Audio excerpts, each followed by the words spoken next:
वेदव्यास जी ने प्रभु को पुकारा है,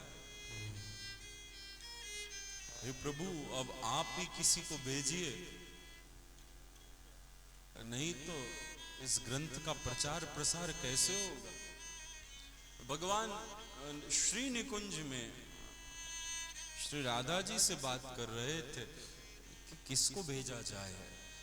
तभी भगवान का लालित पालित शुक उड़ते उड़ते आए हैं और भगवान के हाथ पर बैठ गए हैं।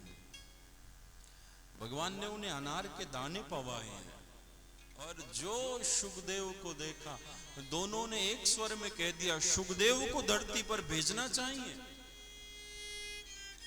शुकदेव को भेजना चाहिए। तभी जैसे ही ये कहा शुकदेव जी से, आपको धरती पर जाना है श्रीमद् भागवत के प्रचार के लिए, शुकदेव जी ने मना कर दिया, प्रभु मैं आपको छोड़कर कहीं नहीं जाऊंगा। पर भगवान ने कहा आप जाओगे तो हमें आनंद होगा। अब भैया प्रेमी का तो वही जीवन है जिसमें प्रियतम को सुख मिले, प्रेमी उसे अपना जीवन बना लेते हैं, जिसमें उसकी राजी। हमारी ना आरज़ू है ना जुस्तजू है, हम तो राजी हैं उसमें जिसमें तेरी रजा है। शुकदेव कहते हैं यदि प्रभु आपको सुख मिलेगा तो मैं अवश्य जाऊंगा। और भैया यही शुकदेव जी के जन्म की भूमिका बनती जा रही है।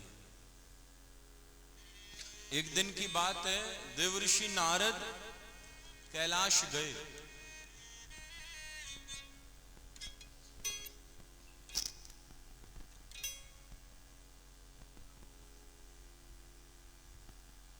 नारद जी कैलाश है गए,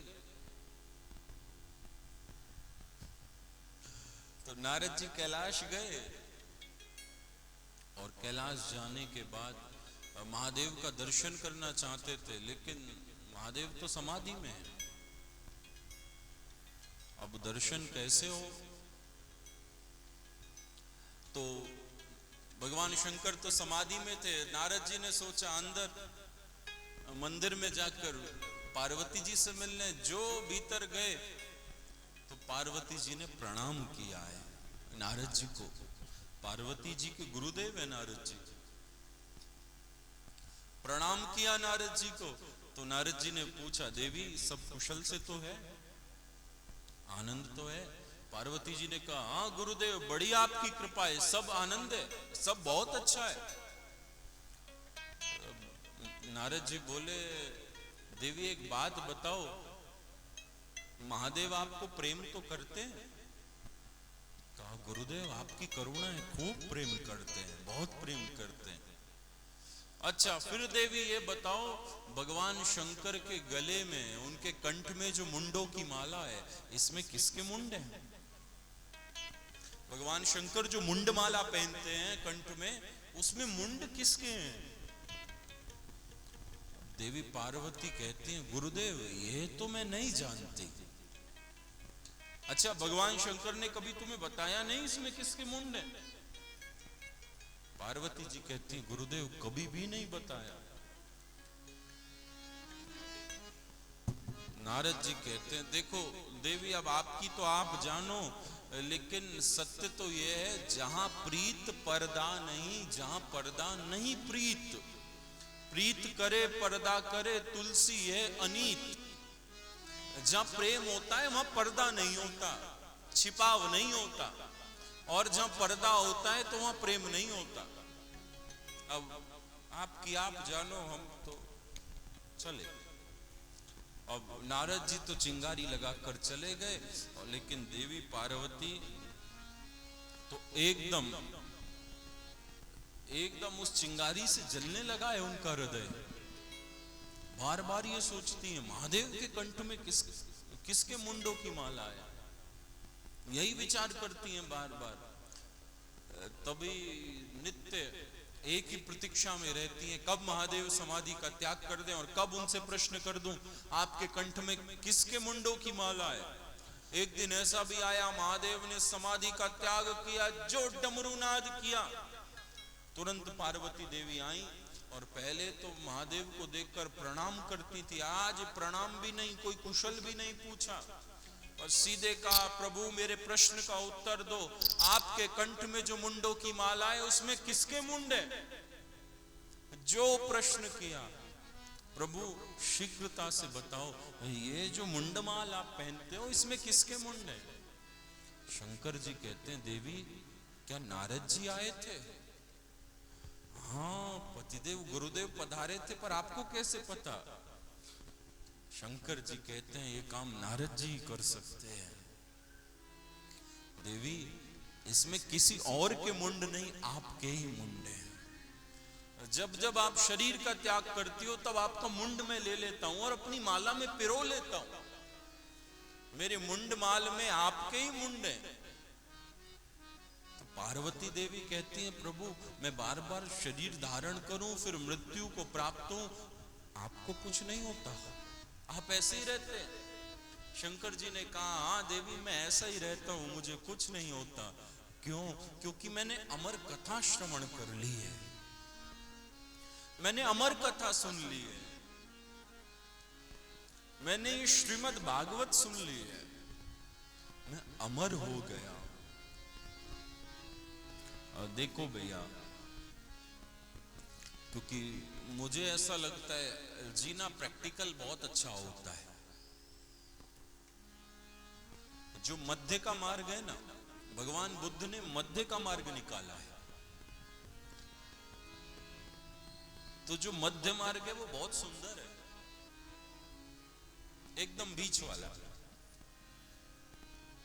तो प्रैक्टिकली अब कोई शरीर से अमर नहीं हो सकता, लेकिन विचारों से हर कोई अमर हो सकता है।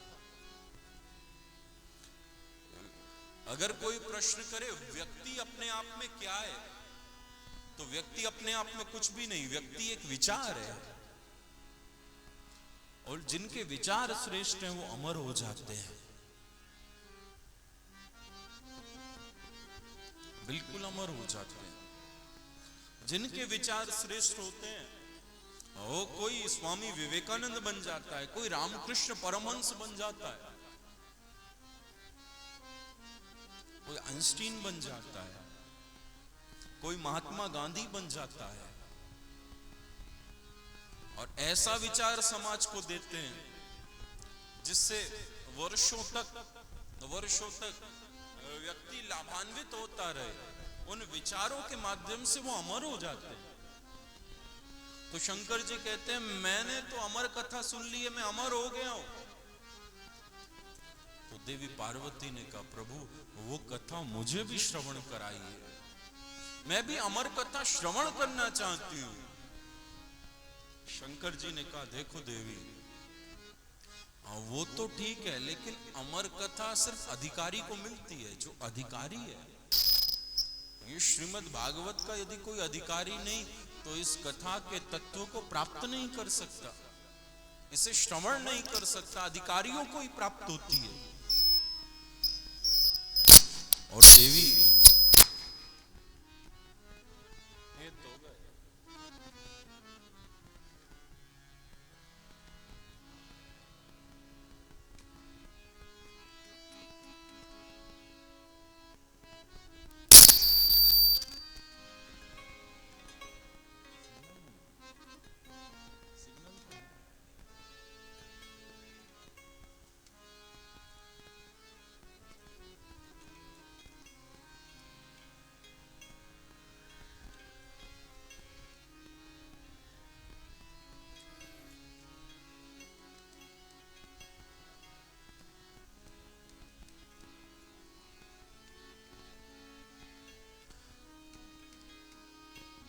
पार्वती जी शंकर जी से कहती हैं प्रभु मुझे भी वो अमर कथा का रसपान कराइए, मैं सुनना चाहती हूँ। भगवान शंकर ने कहा देवी अत्यंत गुप्त रहस्य पापियों को नहीं मिलता, जो अधिकारी हैं वही श्रवण कर पाएगा। प्रभु मैं नहीं जानती, कृपा करके मुझे श्रवण कराइए। और पार्वती देवी ने जिद कर ली। और आप जानते हो पत्नी के आगे किसकी चली है। शंकर भगवान ने कहा ठीक है चलो, यहां नहीं, क्योंकि जो सुन लेगा वो अमर हो जाएगा। कहीं एकांत में चलते हैं और भगवान शंकर भगवती पार्वती को लेकर आए हैं जिस स्थान को आज हम अमरनाथ बोलते हैं। उस अमरनाथ की गुफा में, उसका नाम अमरनाथ इसीलिए पड़ा है क्योंकि वहां अमर कथा श्रवण कराई गई है। पर्वतों के मार्ग से अमरनाथ लेकर आए और इस पूरी लीला को श्रीमन नारायण दास भक्तमाली मामा जी महाराज ने अपने शब्दों में सजाया है। आइए उनकी वाणी के अवलंबन से आगे चलें।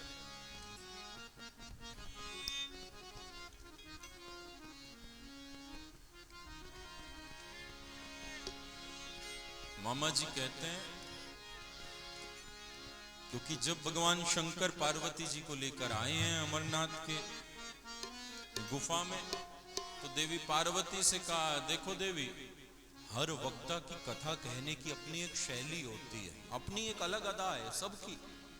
अब मेरी शैली है, मैं नेत्र बंद करके कथा कहता हूं, तो मैं नेत्र बंद करके कहूंगा, आप सुन रही हो, ये मुझे पता चलता रहे, इसलिए हुंकारी देती रहना, मतलब हूं करती रहना। जैसा कोई बात करता है तो हम प्राय कर ही देते हैं, ऐसे हुंकारी देती रहना ताकि मुझे पता चलता रहे कि आप श्रवण कर रही हो। पार्वती जी ने कहा ठीक है, और भगवान शंकर ने प्रथम स्कंद से कथा प्रारंभ करी और इधर पार्वती जी हुंकारी भरती रही। और मामा जी लिख रहे हैं, कहते अमर कथा, कहते अमर कथा शिव शंकर भोले दानी, हुंकारी भरे मैया पार्वती। कहते अमर कथा शिव शंकर भोले दानी, हुंकारी भरे मैया पार्वती। आप सबको शब्द समझ में आ रहे होंगे, अगर शब्द समझ में आ रहे हैं तो प्लीज रिपीट कीजिए ताली बजाकर।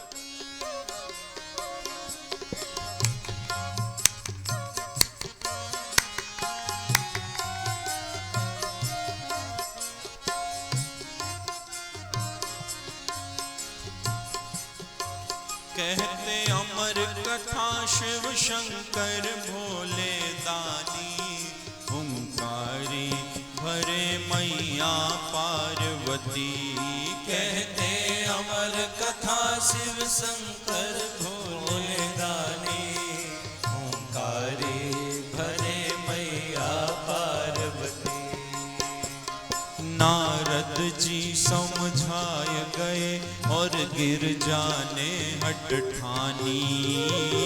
नारद जी समझाए गए और गिरजा ने हट ठानी।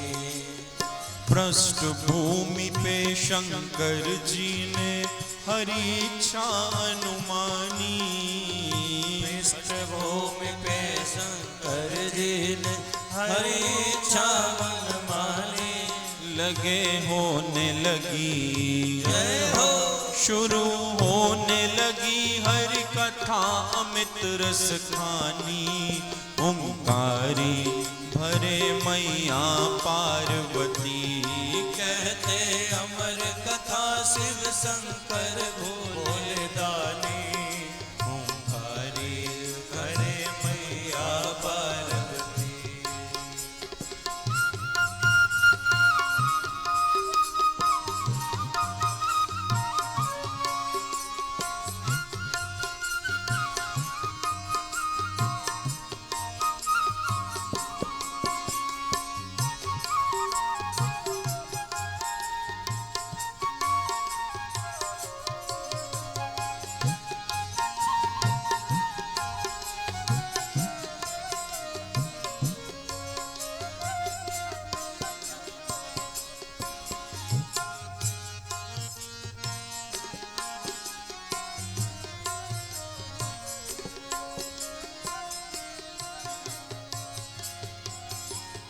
अमरनाथ के शिखर एक वट वृक्ष विशाल पुरानो।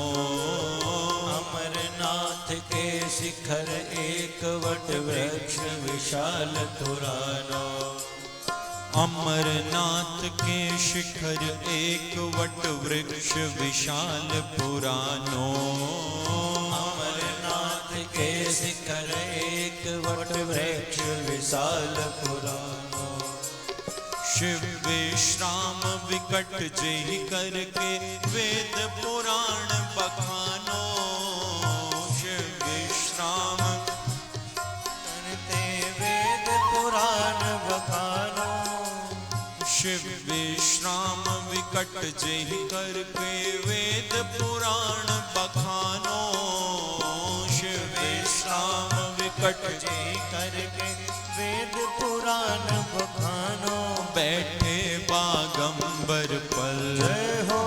बैठे बागंबर पर धारे मुद्रा ज्ञानी। हुंकारी भरे मैया पार्वती। कहते अमर कथा शिव शंकर भोले दानी। हुंकारी भरे मैया पार्वती।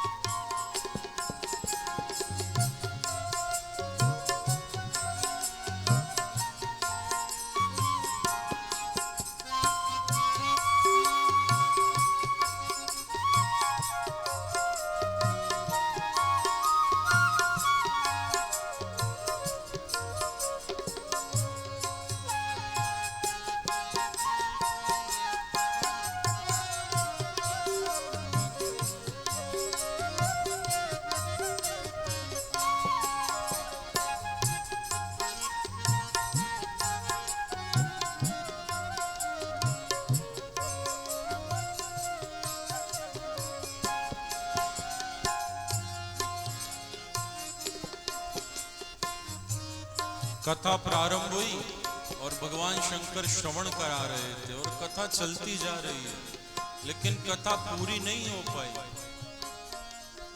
कछुक देर तक पार्वती सुन सकी कथा रूपाधी। कछुक देर तक पार्वती की कथा निरूपाधी। कछुक देर तक पार्वती सुन सकी कथा निरूपाधी। कछुक देर तक पार्वती सुन सकी कथा निरूपाधी। आय सुरंग उमंग प्रहा की लग गई भाव समाधि। आय सुरंग प्रसंग उमा की लग गई भाव समाधि। अब को भरे हुंकारी। जय हो। अब को भरे हुंकारी रख के सावधानी। हुंकारी भरे मैया पार्वती। कहते अमर कथा शिव शंकर भोले दानी। हुंकारी भरे मैया पार्वती। जब पार्वती जी ने कथा श्रवण करी तो पहले स्कंद से 10वें स्कंद तक की रासलीला तक कथा सुनी, लेकिन जब रासलीला का वर्णन किया भगवान शंकर ने तो रासलीला को सुनते सुनते पार्वती जी की भाव समाधि लग गई। लोग कहते हैं वो सो गई थी, सोई नहीं थी, भाव समाधि लग गई थी। और जो भाव समाधि लग गई पार्वती जी चुप हो गई, हुंकारी बंद हो गई। पार्वती चुप हो गई पाकर परमानंद। भरे हुंकारी कौन अब जो कथा होय नहीं बंद। अब कौन हुंकारी भरे जो कथा बंद ना हो। तभी तरु के तरु शुक शावक बैठो भयो फूट कर अंडा। तरु के तरु शुक शावक बैठो भयो फूट कर अंडा। हरि कथा रस पिए प्राप्त भई अद्भुत शक्ति प्रचंडा। हरि कथा रस पिए प्राप्त भई अद्भुत शक्ति प्रचंडा। लगो भरन हुंकारी, लगो भरन हुंकारी, रख के सावधानी।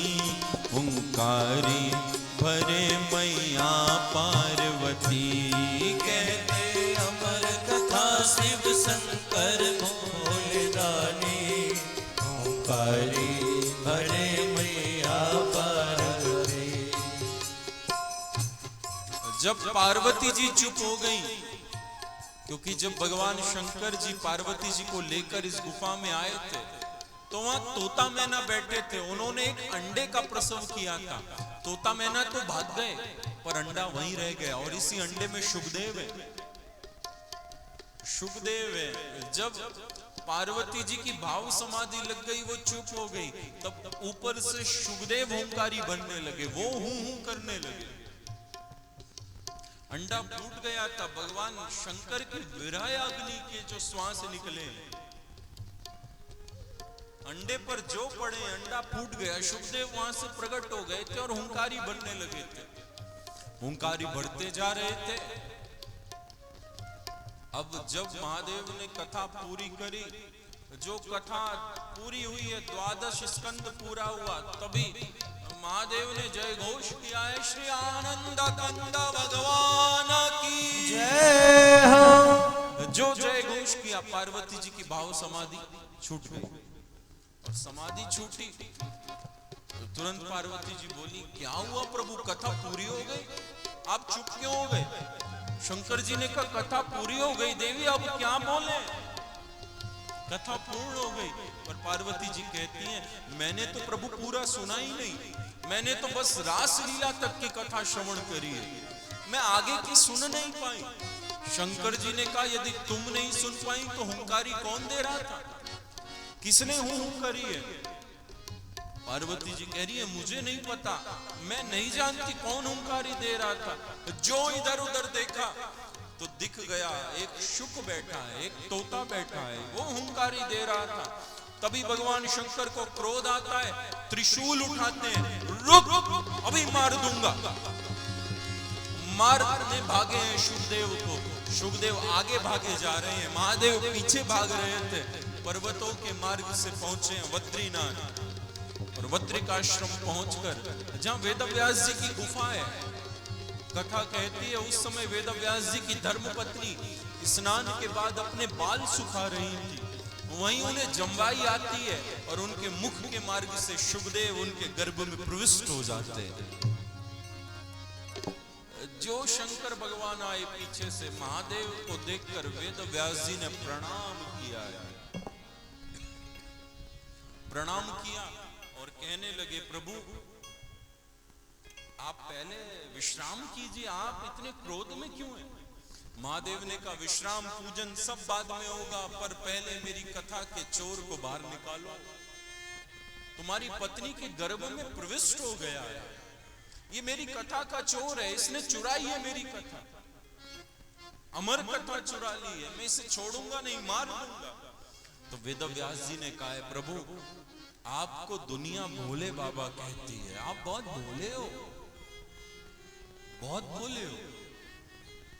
आपने कहा कि जो इसका अधिकारी नहीं होगा, जिस पर भगवत कृपा नहीं होगी, वो ये श्रवण नहीं कर पाएगा।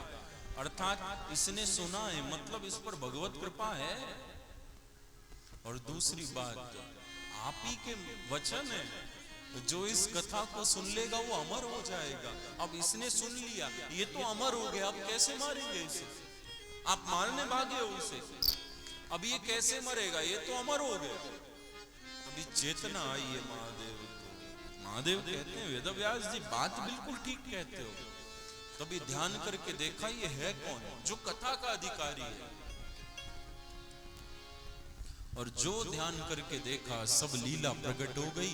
ये कोई सामान्य सुख नहीं है, भगवान राधा कृष्ण का लालित पालित सुख है, और श्रीमद् भागवत समर कथा के प्रचार के लिए आया है। अब तो महादेव प्रसन्न हो गए और भुजा उठाकर आशीर्वाद देते हैं, बेटा मेरा आशीर्वाद है, इस हरि कथा को जन जन के हृदय तक पहुंचा दो। आशीर्वाद दिया और आशीर्वाद देकर गए हैं। अब वेद व्यास जी प्रसन्न है कि प्रभु से पार्षद मांगा था और प्रभु उन्हें पार्षद भेज दिया, पार्षद प्रकट हो गया है, वो भी पुत्र के रूप में प्रकट हुआ है। बड़ी कृपा करी है प्रभु ने, पार्षद प्रकट हो गया।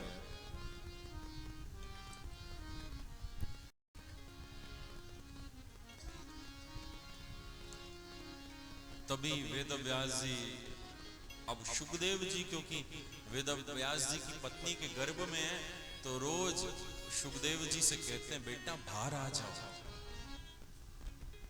अब बाहर आओ और हरि कथा का प्रचार करो।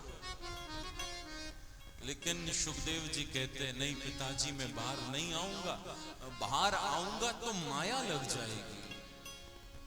माया क्या? माया को यदि बड़े सरल भाषा में डिफाइन करना हो तो माया मतलब जो वस्तु, जो चीज हमें आंतरिक आनंद, आत्मा से, परमात्मा से दूर ले जाए, वही माया है। वो हर चीज माया है, वो कुछ भी हो सकता है, जो स्वभाव से दूर ले जाए वही माया है। सुखदेव जी कहते हैं पिताजी इस माया ने ब्रह्मा और शंकर को नहीं छोड़ा। स्वयं नारायण जब राम रूप में आए हैं और सीता जी की खोज कर रहे थे तो भगवान ये भूल गए थे उस स्थिति में कि ये लीला चल रही है, भगवान उसमें प्रविष्ट हो गए थे। तो इस माया ने किसी को नहीं छोड़ा, मुझे भी नहीं छोड़ेगी। प्रभु हे पिताजी मैं बाहर नहीं आऊंगा, यहीं भजन करूंगा। बहुत कहा और सुखदेव जी 12 वर्षों तक मां के गर्भ में रहे हैं, 12 साल तक। फिर वेद व्यास जी ने प्रभु से प्रार्थना करी है नाथ अब आप करुणा करो, आप प्रकट होकर इससे आशीर्वाद दो, आप आज्ञा दो तब बाहर आएंगे सुखदेव, नहीं तो नहीं आएंगे। तब स्वयं प्रभु प्रकट हुए हैं गर्भ में और सुखदेव जी से कहा आप बाहर आओ और हरि कथा का प्रचार करो, श्रीमद् भागवत का प्रचार करो, मेरा आशीर्वाद है, आपको मेरी माया नहीं लगेगी। तब कथा कहती है सुखदेव स्वामी एक दिन ऐसा भी हुआ, भगवान के आशीर्वाद इसको जब प्राप्त किया कि माया नहीं लगेगी, तो एक दिन ऐसा भी हुआ वेद व्यास जी के आंगन में शहनाई बाजी है और वहीं सुखदेव जी मां के गर्भ से बाहर आ जाते हैं, प्रकट हो जाते हैं। श्री सुखदेव भगवान की जय हो। सुखदेव जी प्रकट हुए, खूब आनंद हो रहा है, हर कोई आनंद कर रहा है, संतों ने गाया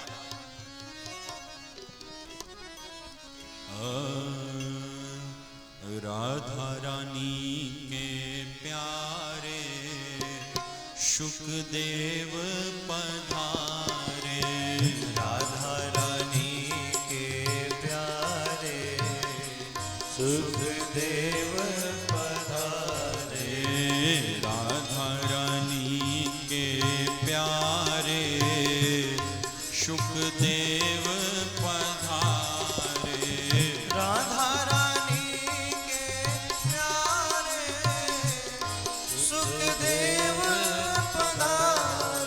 बधाई है बधाई, बधाई है बधाई, बधाई है बधाई, बधाई है बधाई। सुखदेव जन्म की सबको बधाई, सुखदेव जन्म की सबको बधाई। जन्म भी मंगल कर्म भी मंगल, जन्म भी मंगल कर्म भी मंगल, कर्म भी मंगल, कर्म भी मंगल। ये मंगल ही मंगल उच्चारे सुखदेव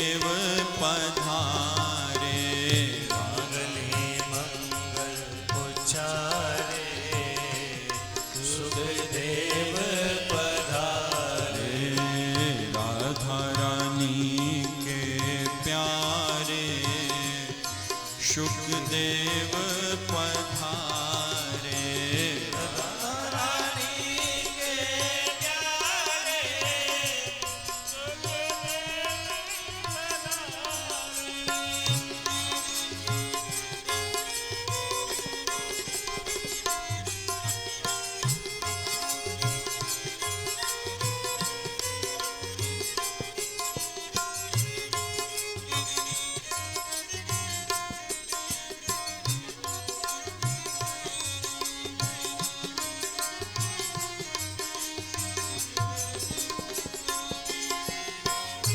भागवत तत्व की नौका बनाई, भागवत तत्व की नौका बनाई, भवसागर से पार लगाई, भवसागर से पार लगाई। ये राधा ही राधा उच्चार सुखदेव पधारे। राधा हे राधा सुखदेव पधारे। राधा रानी के प्यारे सुखदेव पधारे। राधा रानी के प्यारे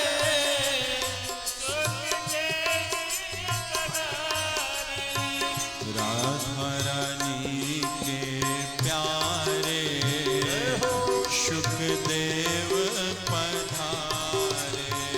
राधा रानी के प्यारे सुखदेव पधारे। सुखदेव जी प्रकट हुए पर ये आनंद वेद व्यास जी के गुफा में बहुत देर नहीं चल पाया।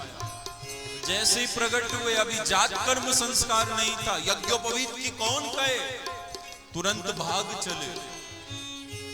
यम प्रवजंतम अनुपेतम अपेत कृत्यम द्वैपायनो विरह कातर आजुहाव। पुत्रेति तन्मयतया तर्वोऽभिनेदुस् तम सर्वभूत हृदयं मुनिमानतोऽस्मि। तुरंत भाग चले और अब वेद व्यास जी को पुत्र का मोह हुआ है। सुखदेव जी भागे, एक कौपीन धारण नहीं करी है। कौपीन बोलते हैं लंगोटी को, एक कौपीन तक नहीं पहनी और भाग चले हैं वन की ओर। पीछे से वेद व्यास जी जाते हैं, रुको बेटा, ठहरो, रुक जाओ, कहां जा रहे हो? वृक्ष लताएं शुको हम कहकर उत्तर दे रही हैं, पर वेद व्यास जी रुकते नहीं, भागते जा रहे हैं। रुको बेटा, रुको, ठहरो, कहां चले? रुक जाओ, रुक जाओ, ठहरो। वेद व्यास जी ने देखा, आगे गए तो कुछ युवतियां सरोवर में स्नान कर रही थी। जो सुखदेव जी को देखा तो स्नान करती रही, वेद व्यास जी को देखा तो तुरंत वस्त्र ढक लिए। वेद व्यास जी ने कहा, मेरा युवान पुत्र गया, तब तुमने लज्जा नहीं करी, मुझे देखकर लज्जा कर रही हो। इन युवतियों ने आज उपदेश दिया है वेद व्यास जी को। वेद व्यास जी से युवतियां कहती हैं, हे व्यास जी, आपकी दृष्टि में स्त्री और पुरुष का भेद है, आपकी दृष्टि भेदवादी है, और सुखदेव जी की दृष्टि में स्त्री और पुरुष का भी भेद नहीं है। वो तो सर्वोहम है, नित्योहम है, आनंदोहम है, कोई भेद नहीं है सुखदेव जी की दृष्टि में। सुखदेव जी आगे चल रहे थे, वेद व्यास जी ने पकड़ लिया सुखदेव जी को, रुको बेटा, कहां जा रहे हो? अब तो वर्षों तक कहता रहा कि प्रकट हो, प्रकट हो, आज प्रकट हुए तो चले जा रहे हो, कहां जा रहे हो? ठहरो, ऐसे तुम्हें जाने नहीं दूंगा, चलो घर चलो मेरे साथ। सुखदेव जी ने कहा, पिताजी आपने हर ग्रंथ में लिखा है मनुष्य मात्र का, जिसने मानव तन ग्रहण किया है, उसके जीवन का एक ही उद्देश्य है, और वो उद्देश्य है आत्मा साक्षात्कार, सेल्फ रियलाइजेशन, भगवत प्राप्ति। मैं जा रहा हूं अपनी खोज में। देखो भैया, कोई किसी से कहे आपका परिचय क्या है, आप कौन हो, कि बहुत लोग इंट्रोडक्शन मांगते हैं, आप कौन हो, परिचय क्या है आपका, तो सब अपना परिचय देते हैं, लेकिन परिचय अपना नहीं होता। वो रियलिटी में वो अपना नहीं होता, वो शरीर का परिचय होता है। हाँ, मेरा नाम ये है, मैं यहाँ रहता हूं, मैं ऐसा करता हूं, मेरा इतना परिवार है, ये सब शरीर का परिचय है। लेकिन वास्तविक बात तो ये है, अपना परिचय हमें ही नहीं पता, हम कौन हैं, हम हैं कौन, ये हम खुद नहीं जानते। हम कौन हैं, हमें नहीं पता हम कौन हैं। सुखदेव स्वामी कह रहे हैं, बस इसी खोज में जा रहा हूं, मैं कौन हूं, मैं जा रहा हूं इस खोज में कि मैं कौन हूं।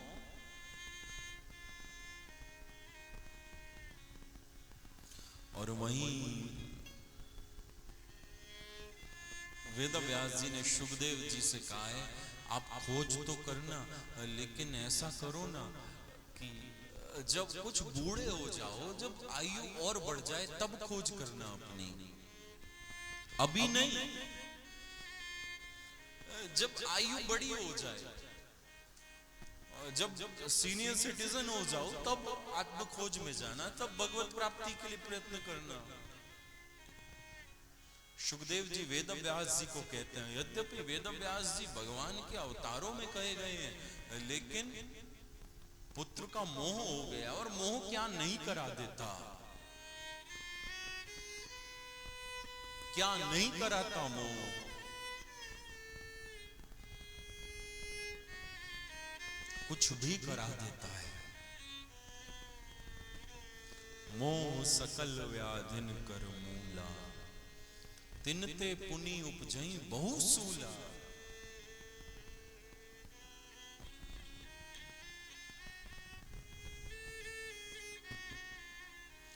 सुखदेव जी ने कहा, पिताजी आप कहते हो बूढ़े हो जाओ तो भजन में लगना, लेकिन मुझे तो ये पता है मृत्यु का कोई भरोसा नहीं, कभी भी आ जाए, किसी भी क्षण आ जाए, क्या भरोसा, क्या भरोसा। हो सकता है कल का सूर्योदय भी ना देख पाए। महाभारत में कथा आती है, एक बार जब युधिष्ठिर राजा बन गए थे, तो एक बार कोई निर्धन व्यक्ति युधिष्ठिर के पास आया और युधिष्ठिर से बोला, महाराज मुझे मेरी पुत्री का विवाह करना है और मुझ पर कोई पैसा नहीं है, धन नहीं है, आप कुछ हेल्प करो तो मैं अपनी पुत्री का विवाह कर लूं। युधिष्ठिर ने कहा, ठीक है, मैं तुम्हें कुछ दूंगा, अब तुम कल आ जाना, मैं कल को तुम्हें कुछ धन दे दूंगा जिससे तुम्हारी पुत्री का विवाह हो जाएगा। जो ये सुना, क्योंकि इन सब में बुद्धिमान है अर्जुन, अर्जुन ने ढोल वाले बुला लिए, नगाड़ा बजने लगा द्वार पर, वहां मिठाइयां बांटी जाने लगी। युधिष्ठिर को पता नहीं नगाड़ा क्यों बज रहा है, बुलाया अर्जुन को, अर्जुन ये नगाड़ा क्यों बज रहा है, मिठाई क्यों बांटी जा रही है। अर्जुन कहते हैं, क्योंकि महाराज आपने काल को जीत लिया है, मुझे पता चला आपने काल को जीत लिया है, आपकी मृत्यु नहीं आएगी, आप अमर हो गए हो, इसलिए नगाड़ा बाटा बजाया जा रहा है, मिठाई बांटी जा रही है। कहा, मैंने तो काल को नहीं जीता। क्यों? अभी तो आपने उस निर्धन व्यक्ति से कहा तुम कल आना, मैं कल तुम्हें कुछ दूंगा, मतलब आपको पता है कि कल आपके जीवन में आएगा, तभी तो आपने कहा। तब युधिष्ठिर को हुआ, बात बिल्कुल ठीक है अर्जुन, शुभस्य शीघ्रम, जो शुभ करना हो वो बहुत जल्दी से जल्दी कर देना चाहिए। कबीर का ठुमका लगा, कल करे सो आज कर, आज करे सो अब, पल में प्रलय हो रही बहुरी करेगा कब। शुभ करना हो तो जल्दी से जल्दी कर देना चाहिए, समय नहीं लगाना चाहिए। सुखदेव जी कहते हैं पिताजी जीवन का कोई भरोसा नहीं, कब मृत्यु आ जाए, और जो जरूरी से जरूरी कार्य है वो सबसे पहले कर लेना चाहिए। क्या पता कल हो या ना हो, तो जो सबसे ज्यादा इंपॉर्टेंट है वो कर लेना चाहिए। और मनुष्य मात्र को सबसे बड़ा कर्तव्य एक ही है, और वो है निजानंद की प्राप्ति, जिसलिए जन्म मिला है। पिताजी क्षण भंगुर जीवन की कलिका, कल प्रातः को जान खिली ना खिली, मलयाचल की शुचि शीतल मंद, सुगंध समीर चली ना चली, कलिकाल कुठार लिए फिरता, तन नम्र है चोट झिली ना झिली, भजले हरि नाम अभिरसना, फिर अंत समय में हिली ना हिली। क्या भरोसा है अंत समय में वाणी से हरिनाम निकल पाए, क्या भरोसा। इसलिए स्कंद पुराण में प्रार्थना करी गई प्रभु से, प्रभु कृष्णत्वदीय पद पंकज पंजरांते, अद्वैव में विशतु मानस राजहंस, प्राण प्रयाण समय कफवात पित्ते, कंठावरोध निविदो स्मरणं कुतस्ते। हे प्रभु आप अपने पावन चरणारविंद को अभी से मेरे हृदय में अवस्थित कर दीजिए, क्योंकि पता नहीं है मृत्यु के समय शरीर में कफ वात पित्त तीनों बिगड़ जाते हैं। हो सकता है कफ वात पित्त मेरे कंठ में अटक जाए, मेरे गले में अटक जाए, और मैं आपका नाम लेना चाहूं अंत समय में, लेकिन नाम निकल ना पाए, नहीं निकल पाए। इसलिए हे ठाकुर अभी से अपने चरणारविंद मेरे हृदय में अवस्थित कर दोगे तो होगा क्या, भले कंठ अवरुद्ध हो जाए लेकिन अंदर से हंस कहता रहेगा, भीतर से ये चित्त बोलता रहेगा, हे हरि श्री हरि।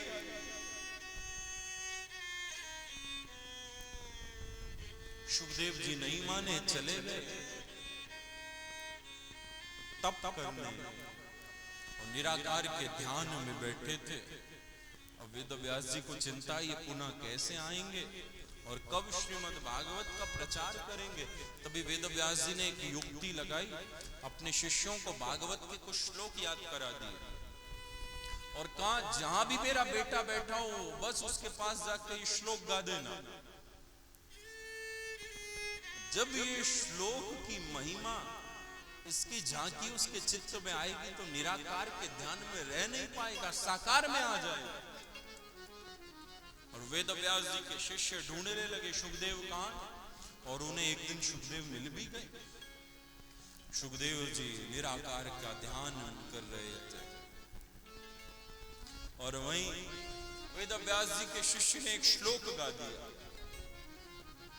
वो बोला है, वरहापीरं नटवर वपो कर्णयो कर्णिकारं विप्रदभास कनक कपिशं वैजयन्तीं च माला रन्धान वेणुर अदर सुदया पूरयन गोप वृंदे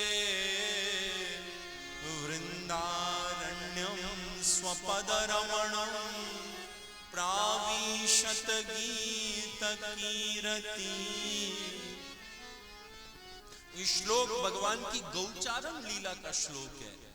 जब भगवान नंद नंदन यही समय गौधूली बेला पर गौचारण करके लौटते थे तो भगवान को गौ माता घेर लेती थी। आगे गाय पीछे गाय, इत गाय उत गाय, गोविंद को गायन में सुख बड़ो भावे। गैया चराए जाए गैयन के संग धाए, गैयन की पगरज माथे लिपटावे। गैयन सो जग आयो बैकुंठहु बिसरायो, गैयन के आगे पाछे चक्कर लगावे। शीत स्वामी गिरधारी विठलेश वपुधारी, गैयन के काजे ये ग्वाला बन जावे। भगवान को गौ माता घेर लेती थी और जो गौ माता घेर लेती थी फिर पीछे ग्वाल बाल चलते थे। भगवान वेणु वादन करते थे, वेणु बजाते थे, वंशी रव होता था। ये संध्या काल की वंशी बजती थी। और जो भगवान का स्वरूप है इस श्लोक में, क्या भगवान के पावन मुखाम्बुज का दर्शन है। श्री ठाकुर जी ने पीतांबर पहना है, श्री चरण में नूपुर लटके हैं, ऊपर वैजयंती माला, माथे पर मोर मुकुट, एक हाथ में वंशी और दूसरा हाथ श्री बलराम जी के स्कंद पर, और टेढ़े टेढ़े चलते जा रहे हैं और वंशी रव हो रहा है। क्या मुख का दर्शन, क्या ललाट का, क्या चिबुक का,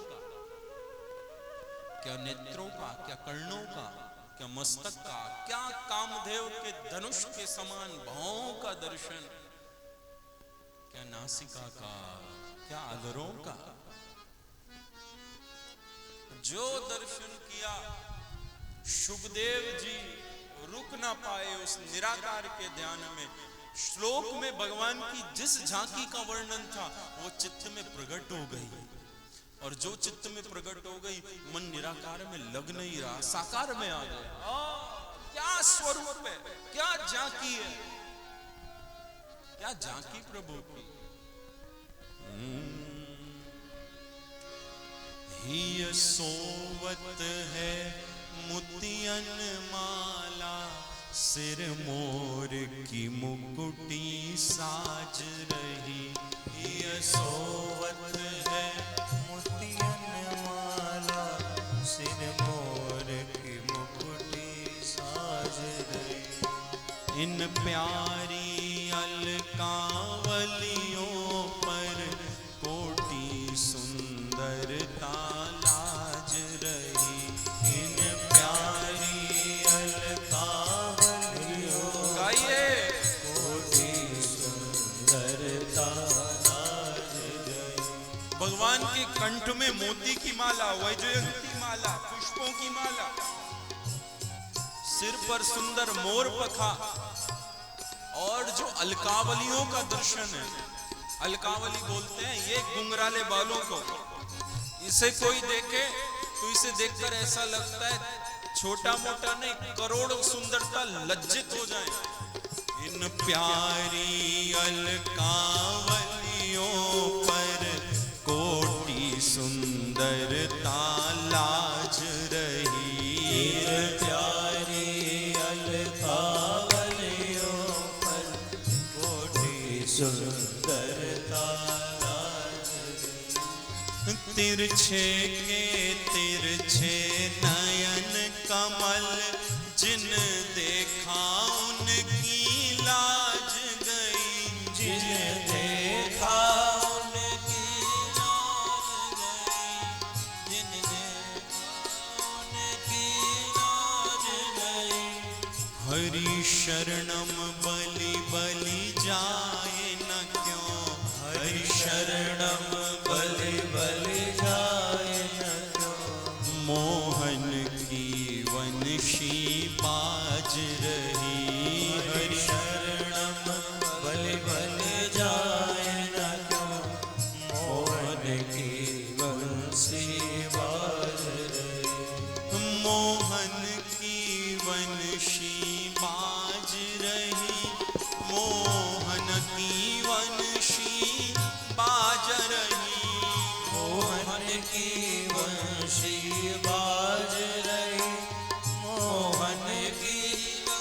शिवाज रहे।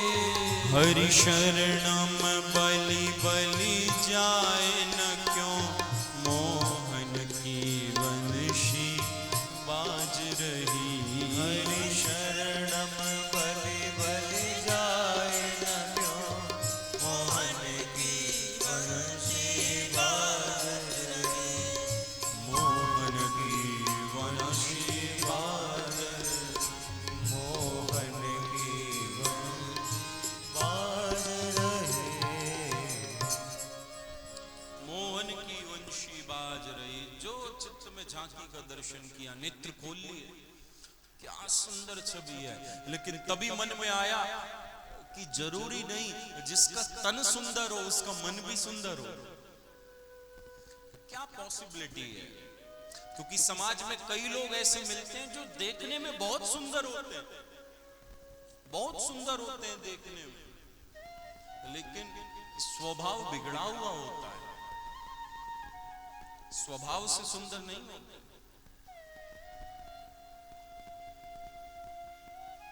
बिल्कुल बिगड़ा स्वभाव होता है। अच्छा, एक बात और विशेष भैया, तन कुरूप हो तो स्वभाव से निखार सकता है, लेकिन अगर तन सुंदर भी हो और स्वभाव खराब है तो तन की सुंदरता बिल्कुल बिल्कुल दो कौड़ी की हो जाती है। यदि मन खराब है तो, मन अच्छा है तो तन की सुंदरता हो ना हो कोई बहुत बड़ी बात नहीं। तभी विचार किया इसका तन तो सुंदर है, लेकिन क्या पता मन कैसा हो। दूसरा श्लोक गा दिया और दूसरे श्लोक में भगवान के स्वभाव का वर्णन था। सुखदेव जी ने सुना है, जो वेद व्यास जी के शिष्यों ने कहा था, इनका स्वभाव ऐसा है, जो पूतना अपने आंचल पर विष लगाकर आई थी मारने, उसे भी वो गति प्रदान कर दी जो देवकी और यशोदा को मिली, उसे भी मां की गति दे दी। स्वभाव ऐसा है। अब तो छोड़ा निराकार का ध्यान और पूछा, भैया इस श्लोक की रचना किसने करी है? कहा आपके पिताजी हमारे गुरुदेव वेदव्यास जी ने करी है।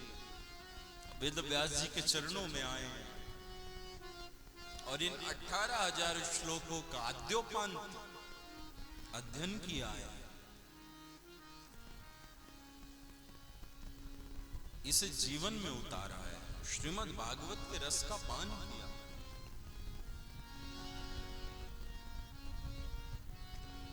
आनंद से पान किया। तभी वेदव्यास जी कथा को ले जाते हैं महाभारत में। महाभारत में कथा पहुंचती है। बात उस समय की है जिस दिन महाभारत का युद्ध पूरा हुआ था। भीम भैया ने दुर्योधन की जंगा तोड़ दी थी, बाकी तो सब कौरव पहले ही समाप्त हो चुके थे। दुर्योधन अंतिम श्वास गिन रहा था। तभी भगवान पांडवों को लेकर वन में चले गए थे। चलो विचार करेंगे हमने क्या किया और होना क्या चाहिए था। भैया देखिए, जो भी सूत्र की बात है, कथा प्रसाद दे रही है, जो भी बिना विचार के कोई कर्म करते हैं उनका पतन निश्चित ही होता है। परिणाम का विचार करके यदि कोई कर्म किया जाए तो उसमें असफलता के चांस बहुत कम हो जाते हैं। परिणाम का विचार, पहले से ही परिणाम का विचार जान लिया कि ऐसा होगा यदि ये करेंगे। इसलिए कुछ करने से पहले विचार जरूर कर लेना चाहिए। ऐसा करने से क्या होगा, परिणाम क्या होगा, विचार करना बहुत आवश्यक है। कई बार ऐसा होता है विवेक मर जाता है। जब काल मनुज पर छाता है पहले विवेक मर जाता है। हम विचार नहीं कर पाते और विचार नहीं कर पाते तो फिर दुख बहुत बड़ा हो जाता है जीवन में। तो भगवान विचार करने ले गए हैं। जब दुर्योधन पड़ा है कुरुक्षेत्र के मैदान में, अंतिम श्वास गिन रहा था, तभी दुर्योधन का परम मित्र आया है। नाम है अश्वत्थामा, द्रोणाचार्य जी का पुत्र है। और अश्वत्थामा ने कहा, देखो दुर्योधन, तुमने कर्ण को सारथी बनाया, कर्ण को सेनापति बनाया, यदि मुझे बनाया होता तो ये गति नहीं होती। पांडवों के वंश में किसी का बाल भी बांका नहीं हुआ और कौरवों में कोई दिया जलाने वाला नहीं बचा। तुम भी अब शरीर का त्याग कर दोगे, लेकिन अगर मुझे सेनापति बनाते तो ये हाल नहीं होता। अब भी इतना सामर्थ्य है, अगर तुम आज्ञा दो तो कुछ भी कर सकता हूं। बताओ दुर्योधन, बताओ मित्र, कोई अंतिम इच्छा तो नहीं है? दुर्योधन ने कहा, एक ही अंतिम इच्छा है मित्र, बस भीम को मरा हुआ देखना चाहता हूं। अश्वत्थामा ने कहा, भीम? बस भीम?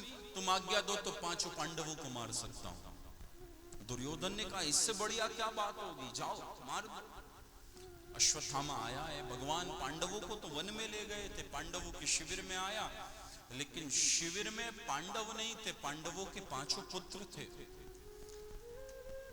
और आश्चर्य की बात यह है कि पांडवों के पांचों पुत्र बिल्कुल पांडवों जैसे ही लगते थे, बिल्कुल ऐसा ही लगता था मानो जेरोक्स कॉपी हो, एकदम पांडव जैसे। अब रोज रात को इनका नियम था, पिताजी की चरण सेवा करते थे रात्रि में। अब ये उनके शिविर में आ गए थे, लेकिन पिताजी नहीं आए तो उन्हीं के बिस्तर पर सो गए। पांचों सो गए और पांचों पांडव तो वन में थे। अश्वत्थामा आया, इसे लगा पांचों पांडव सो रहे हैं, थे पांडव कुमार, और खड़ग निकाली और सोते हुए पांचों पांडव कुमारों के मस्तक धड़ से अलग कर दिए, काट दिया, वस्त्र में बांध कर ले गया है दुर्योधन के पास। दुर्योधन से कहा, मैं पांचों पांडव को मार आया। दुर्योधन को विश्वास नहीं हुआ, तभी कहा, क्योंकि दुर्योधन जानता है जिनके साथ श्री कृष्ण है उनका क्या हो सकता है, कौन उनका बाल बांका कर सकता है। भैया ध्यान दीजिएगा, पांडव विजय हुए थे, महाभारत का युद्ध जीत गए थे पांडव, अपने शस्त्र से नहीं जीते थे, भगवान के शास्त्र से जीते थे। आप देखो पहले क्या क्या होता था, युद्ध में भी धर्म का उपदेश होता था। महाभारत का युद्ध चल रहा है और वहीं भगवान नंद नंदन सारथी बनकर अर्जुन को गीता के 700 श्लोकों का उपदेश दे देते हैं। अर्जुन का मोह दूर हो जाता है। जब पहले लोग युद्ध करते थे तो धर्म परायण होकर युद्ध करते थे। अगर कोई निहत्था होता था तो उस पर शस्त्र नहीं उठाते थे। पहले युद्ध में भी धर्म होता था, और विडंबना है समाज की, आज धर्म में युद्ध हो रहा है, धर्म के लिए लड़ाई हो रही है। नहीं, ऐसा नहीं, ऐसा नहीं। और युद्ध किस किस स्तर तक का पहुंच जाता है। समाज की और समस्या हो तो उसे धर्म सॉल्व कर दे, पर धर्म समस्या बन जाए तो सॉल्व कौन करेगा, क्या होगा उसका।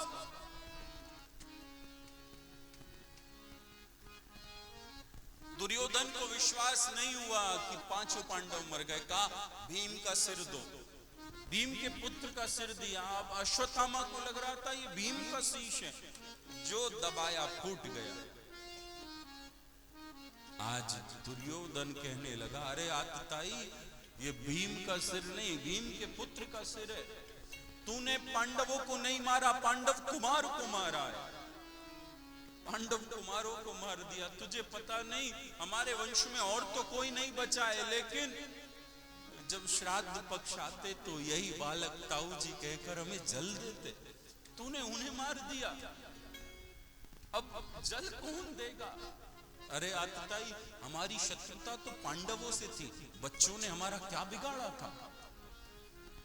जा, नजरों से दूर हो जा। जीवन भर पाप करता रहा, लेकिन अंत में तेरा संग मिला तो ये पाप भी सिर पर लेकर जाऊंगा। भैया, संग का बड़ा असर है। हम जिसके साथ रहते हैं उसके विचार हमारे भीतर आने ही लगते हैं। कोई कहे कि मैं कुसंगी के साथ रहता हूं, पर उसके विचार मेरे भीतर नहीं आते, हो ही नहीं सकता, इम्पॉसिबल, बिल्कुल भी संभव है ही नहीं। आप जिसके साथ रहोगे उसके विचार आपके भीतर प्रवेश करेंगे ही करेंगे। अब ये हमारे हाथ की बात है, हमने संग किसका किया है, किसका संग किया है। बात बहुत छोटी है भैया। सत्संग शब्द है ना, वर्ड है सत्संग। सत्संग अर्थात सत्य का संग। सत्य का संग लगता है बड़ा फीका सा, लगता है एकदम कुछ भी नहीं है, लेकिन पता नहीं है सत्संग का मजा नहीं पता, इसलिए लोग सत्य का संग नहीं करते। यहां जो रस है वो कहीं भी नहीं है ही नहीं, हो सकता नहीं। संग यदि सहज में सत्य का हो जाए, संत का संग हो जाए, तो भैया बहारे ही बहारे है।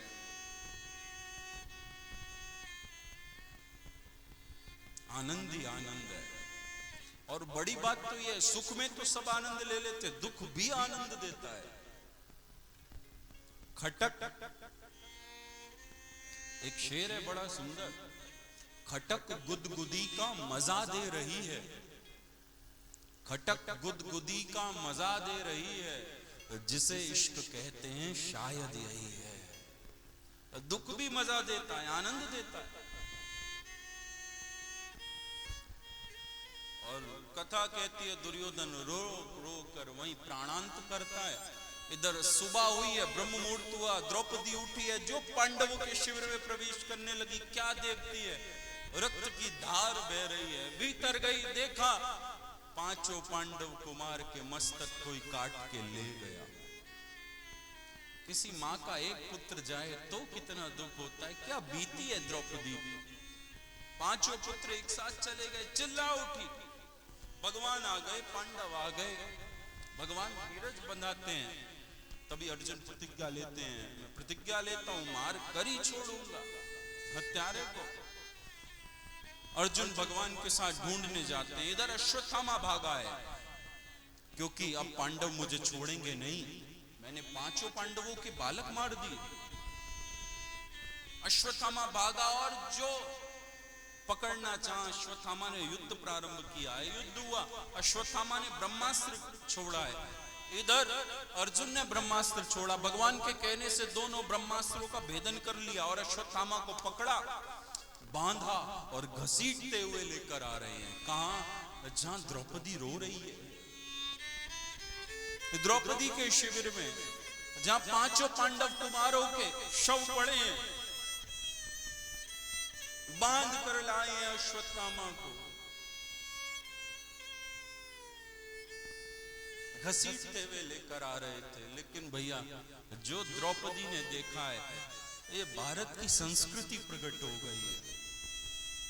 जो द्रौपदी ने देखा अश्वत्थामा को बांधते हुए ला रहे हैं, तुरंत कहती हैं स्वामी मुच्यताम, इन्हें छोड़ दो, इन्हें छोड़ दो, इन्होंने हमारा क्या बिगाड़ा है, इन्हें छोड़ दो, बिल्कुल छोड़ दो इन्हें। एक तो पहले ये ब्राह्मण है और दूसरे गुरुपुत्र हैं, इन्हें आप क्यों मार रहे हो? अर्जुन ने कहा ये ब्राह्मण नहीं है, ये आतताई है, हत्यारा है, इसी ने हमारे पांचों बालकों का वध किया है। क्या द्रौपदी बोली है? द्रौपदी कहती है पतिदेव मैं ये जानती हूं दुनिया में कोई किसी को दुख नहीं दे सकता। देखिए भैया बड़ी काम आएगी ये बात जीवन में। हम कई बार ऐसा कह देते हैं उसकी वजह से ऐसा हो गया, उसने ऐसा कर दिया इसलिए जीवन में दुख है, उसके कारण हम दुखी हैं, हम उसके कारण दुखी हैं। एकदम इस बात को दिल की डायरी पर लिखने जैसी है, याद करने वाली है। समाज में, परिवार में, सोसाइटी में कोई किसी को दुख नहीं देता। स्वामी श्री राम सुखदास जी का सूत्र है, बेवकूफ हैं जो लोग ये बोलते हैं उसने हमें दुखी कर दिया, उसने दुख दिया। वो मूर्ख है, अज्ञानी है। कोई किसी को दुख नहीं देता। मानस कहती है को काहू को सुख दुख नहीं करिदाता, निज कृत कर्म भोगी सब भ्राता। कोई किसी को सुखी या दुखी नहीं करता, सब अपने ही कर्म जीव खुद भोगता है। अगर आपको दिखता है किसी के द्वारा हमें दुख प्राप्त हुआ है, इसका मतलब भगवान ने उस दुख का उसे निमित्त बनाया है, लेकिन कर्म हमारे ही हैं, हमारे ही कर्म इसके द्वारा हमें भोगने हैं।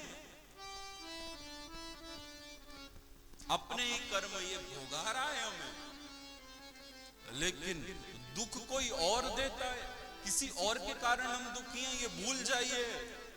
बिल्कुल मूर्खों की बात है ये,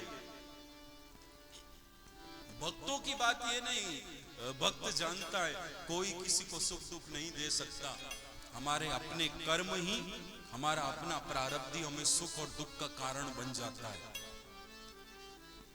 अपने सुख दुख के हम खुद कारण हैं। और भक्त को चाहिए दुख में भी आनंद खोज ले। ये सत्संग का फल है, ये लाभ है सत्संग का। मैं आपसे बिल्कुल कहूं, आप अगर हम लोग यहां मिलकर यदि पुण्य के लिए बैठे हैं तो पुण्य बहुत छोटा है, बहुत छोटा है। कथा में पुण्य कमाने आए हैं, ऐसा है जैसे हीरा देकर कांच के टुकड़े उठाने आए हैं। पुण्य नहीं चाहिए, प्रेम चाहिए। पुण्य भी छूटेगा, बंधन बंधन है। अगर पाप लोहे की हथकड़ी है तो पुण्य सोने की हथकड़ी है। अब किसी को बांध रखा हो लोहे की हथकड़ी से, उससे कहो तुम आदमी बहुत अच्छे हो, कर्म तुम्हारे बहुत अच्छे हैं, पर ऐसा करते हैं लोहे की हथकड़ी हटा देते हैं, सोने की पहना देते हैं। वो प्रसन्न होगा, दुखी होगा? प्रसन्न कैसे होगा? क्योंकि बंधा तो हमेशा ही रहेगा। हथकड़ी सोने की हो या लोहे की हो, बांधे तो रखेगी। और बंधना कौन चाहता है? सब स्वतंत्र जीना चाहते हैं, सबको आजादी चाहिए भैया। सब चाहते हैं स्वतंत्र रहना। द्रौपदी ने कहा कोई किसी को सुख दुख नहीं देता, हमारे अपने ही कर्म किसी न किसी रूप में आते हैं। अर्जुन ने कहा नहीं, इसे छोड़ूंगा नहीं, इसी ने मारा है। द्रौपदी कहती है नहीं प्रभु, बस इन्हें छोड़ दो, इन्हें मारने से क्या होगा, मेरे बच्चे तो वापस नहीं आएंगे। आज एक माँ रो रही है, यदि इन्हें मार दिया तो एक माँ और रोएगी। वो कैसे जिएंगी गुरु माँ इनके बिना? आपने तो गुरुदेव को ही पहले तो युद्ध में पूर्ण हो गए हैं गुरुदेव भी, अब इनके बिना कैसे जिएंगी? यही तो सहारा है उनका। अब क्या किया जाए, क्योंकि आतताई को छोड़ना पाप है और ब्राह्मण को मारना पाप है। अर्जुन ने भगवान से कहा प्रभु हम क्या करें? ठाकुर जी बोले कुछ और नहीं करना है, कुछ और नहीं करना है। देखो तुम्हारी प्रतिज्ञा है कि तुम मारोगे, और द्रौपदी कहती है इसे बचा लो, तो दोनों काम एक तरह से हो सकते हैं। भगवान कहते हैं ब्राह्मण का अपमान मृत्यु के समान है। ब्राह्मण अर्थात जो समाज में कुछ पद प्रतिष्ठा रखते हैं, जो बड़े हैं, जिनके चित्त में ब्रह्म रमण करता है, उसका अपमान मृत्यु के समान है। इसका अपमान कर दो, तुम्हारी प्रतिज्ञा भी पूरी हो जाएगी और द्रौपदी की बात भी रह जाएगी। तो अश्वत्थामा के सिर पर मणि थी, वो निकाल ली गई और अपमान करके धक्का देकर निकाल दिया। जा चला जा। द्रौपदी रो रही थी, भगवान समझाते हैं चिंता मत कर, तू तो इतनी ज्ञानी है, उनका शायद जीवन ही इतना हो। निकाल दिया। अब भैया होना क्या चाहिए था? इतनी बड़ी गलती करी थी और उस गलती से सीख ले लेनी चाहिए थी अश्वत्थामा, लेकिन उसे तो ये लगा मेरा अपमान किया, मैं इन्हें नहीं छोड़ूंगा। अश्वत्थामा जानता है और तो पांडवों के वंश में अब कोई नहीं बचा, लेकिन अभिमन्यु जो अर्जुन के पुत्र थे, चक्रव्यूह में मारे गए थे, उनकी पत्नी उत्तरा के गर्भ में एक शिशु पल रहा था। वो गर्भवती थी। अश्वत्थामा को पता चला है उत्तरा गर्भवती है, तभी इनका वंश नष्ट करने के लिए अश्वत्थामा ने उत्तरा के गर्भ में प्रयोग किया है ब्रह्मास्त्र का।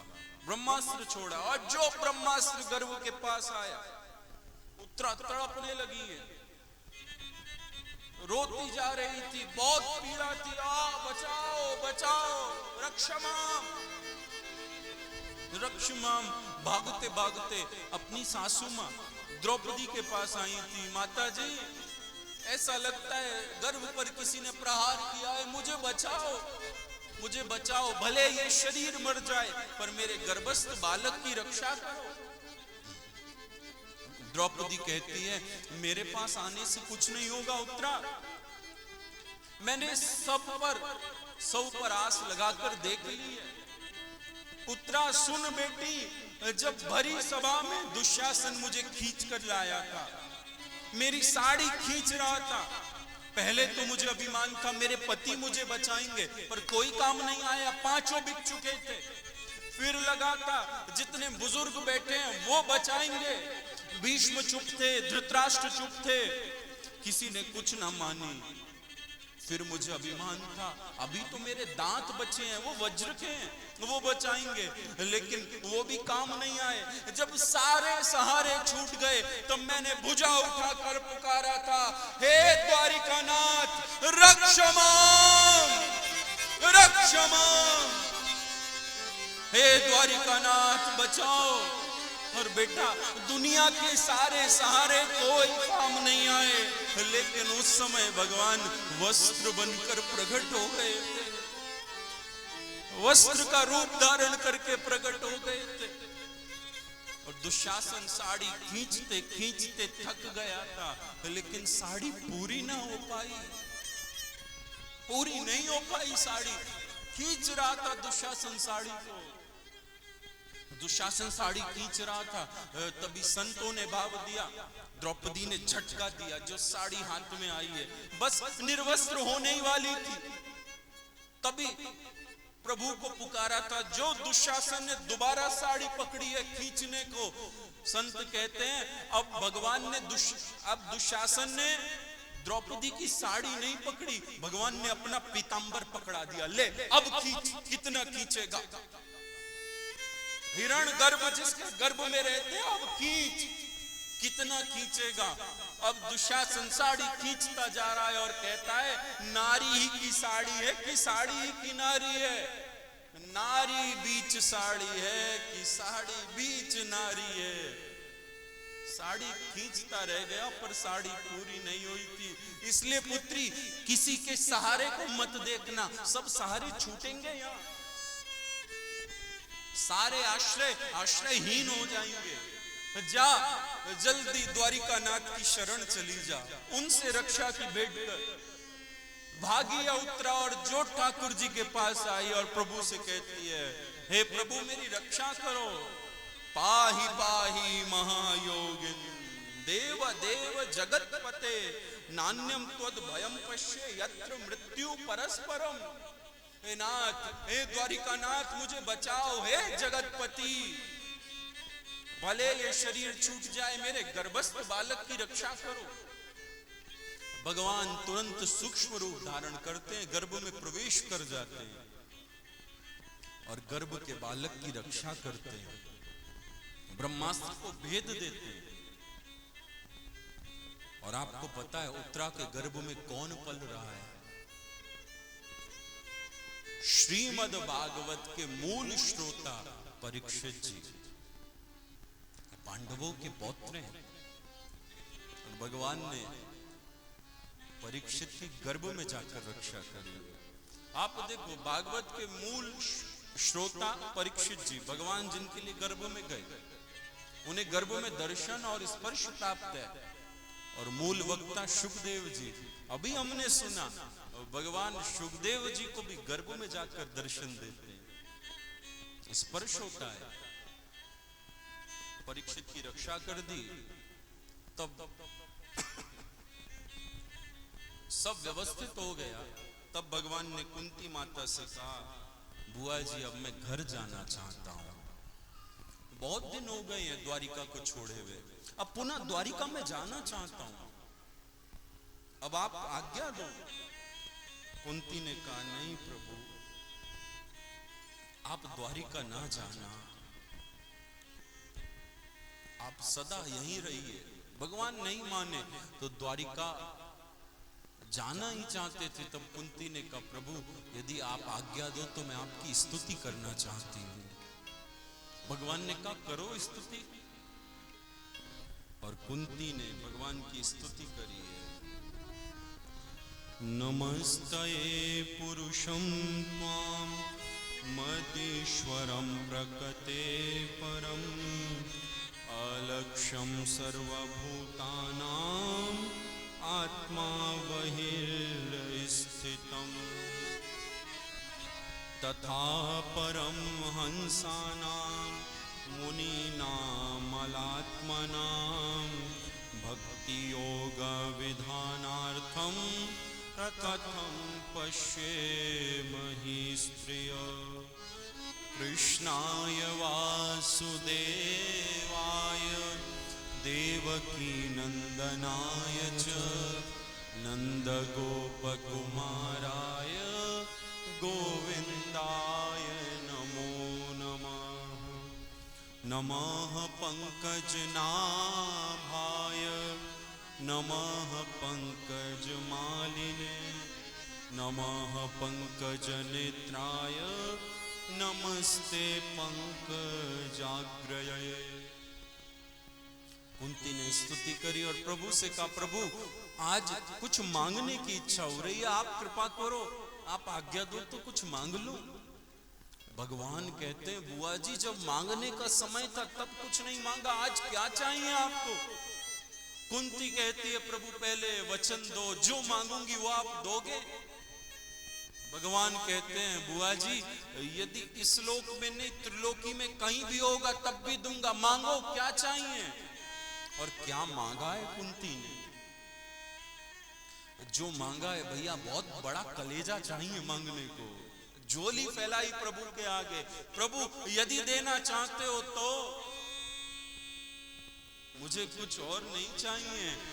विपद संतु ना शश्वत देव देव जगद गुरो भवतो दर्शनम यस्यात् पुनर्भव दर्शनम।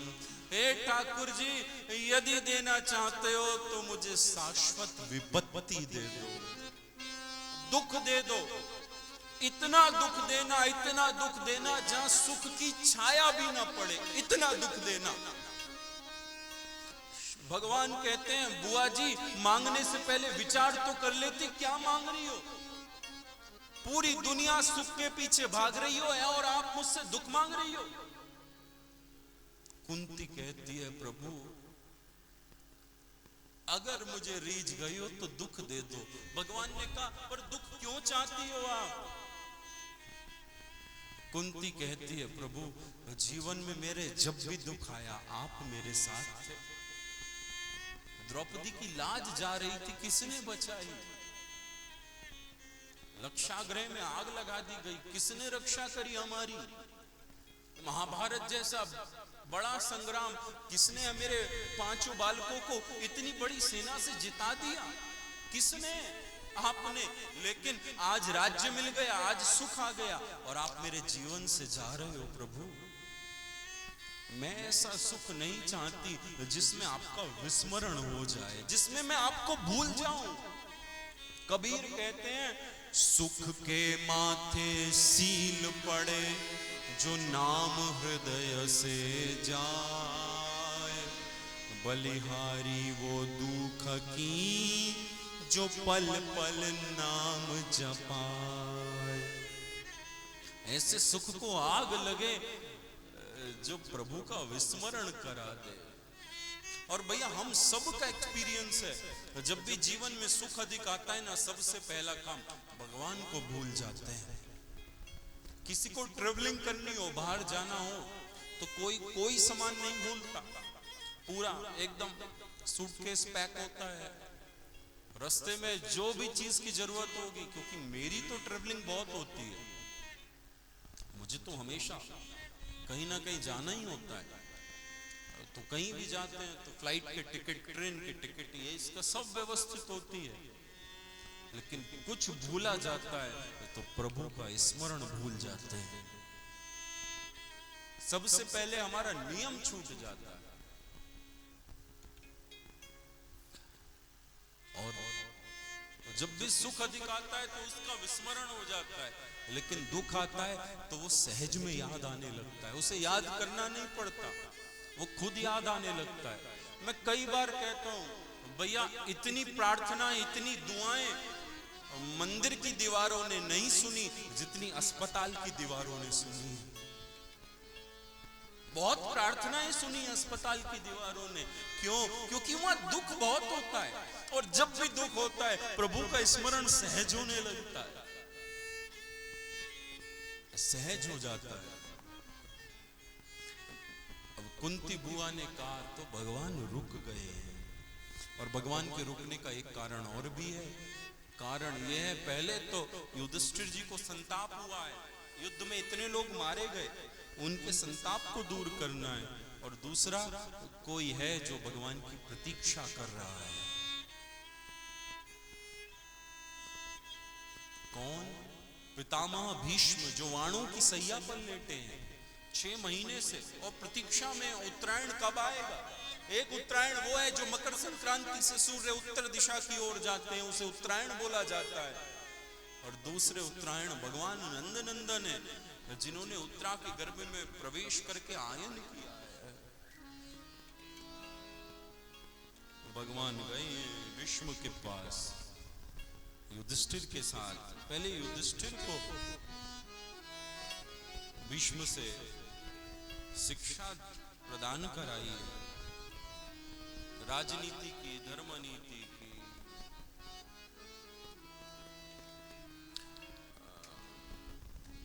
समय तो हो गया है, ठीक है, 5-10 मिनट में आरती करेंगे, ठीक है?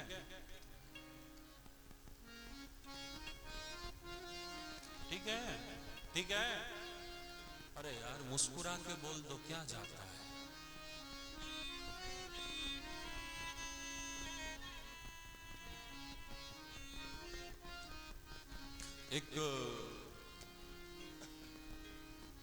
एक पत्नी रोज जीसस क्राइस्ट को प्रणाम करती थी।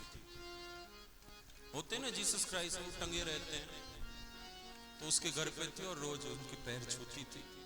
उसके पति ने कहा, तू रोज इसके पैर छूती है, तूने कभी मेरे तो छुए ही नहीं। अब पत्नी कहती है, तू भी टंग जा, तेरे भी छू जाऊंगी। तो भैया मुस्कुराते रहना चाहिए, और मेरी तो टैगलाइन है, साथ में गाइएगा, एकदम कथा का प्रसाद है ये। मुस्कुराते रहो, गुनगुनाते रहो, मुस्कुराते रहो, गुनगुनाते रहो, मुस्कुराते रहो, गुनगुनाते रहो, मुस्कुराते रहो, गुनगुनाते रहो। जीवन संगीत है, सुर सजाते रहो, जीवन संगीत है, सुर सजाते रहो। जीवन तो प्रीत है, प्रेम लुटाते रहो, जीवन तो प्रीत है, प्रेम लुटाते रहो। मुस्कुराते रहो, गुनगुनाते रहो, मुस्कुराते रहो, गुनगुनाते रहो। गा रहे हैं मुस्कुराते, और उदास होकर क्या दुख का पार्ट टूट गया जो मुस्कुरा भी नहीं सकते। भैया चेहरे से हंसी गायब हो गई है, इसलिए अब स्वामी रामदेव जी और भी सब योगाचार्य जबरदस्ती हंसाने लगे। कुछ नहीं होता तो हंस लो जबरदस्ती, क्योंकि दिन भर तो रोना पड़ेगा। परिस्थिति कैसी भी हो भैया, व्यक्ति मनुष्य परिस्थिति का दास नहीं है, परिस्थिति का स्वामी है, निर्माता है। इसलिए जीवन में कुछ भी हो, हंसी गायब ना हो जाए चेहरे से। मुस्कुराते रहो, गुनगुनाते रहो, मुस्कुराते रहो, गुनगुनाते रहो। जीवन संगीत है, सुर सजाते रहो। जीवन संगीत है, सुर सजाते रहो। जीवन संगीत है, सुर सजाते रहो। जीवन संगीत है, सुर सजाते रहो। मुस्कुराते रहो, गुनगुनाते रहो। मुस्कुराते रहो, गुनगुनाते रहो। मुस्कुराते रहो, गुनगुनाते रहो।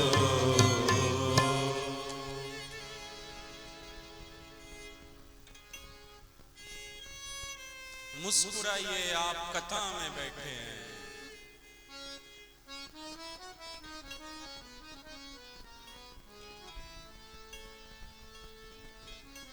शमशान में थोड़ी बैठे हैं जो उदास, कथा में बैठे हैं, मुस्कुराते हैं। उदास व्यक्ति किसी को अच्छा नहीं लगता। और कथा में बैठे प्रभु को अच्छे लग रहे हैं, हम मुंह बनाए बैठे।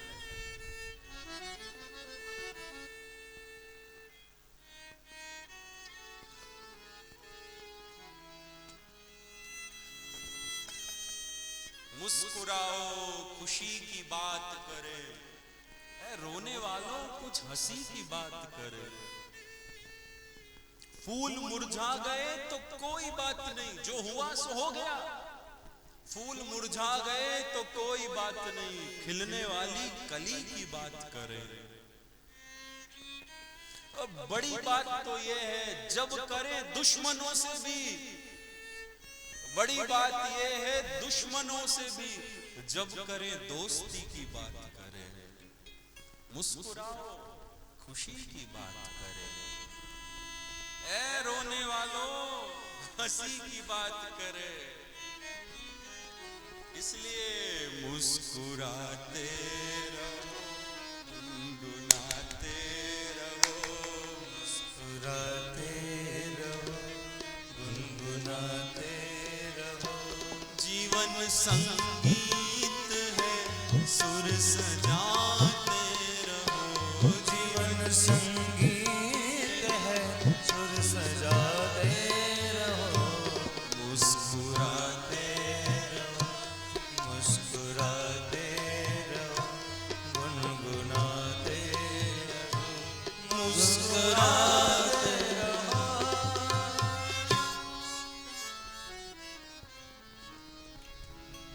मुझे क्या पता था 10 मिनट ऐसे ही हो जाएंगे।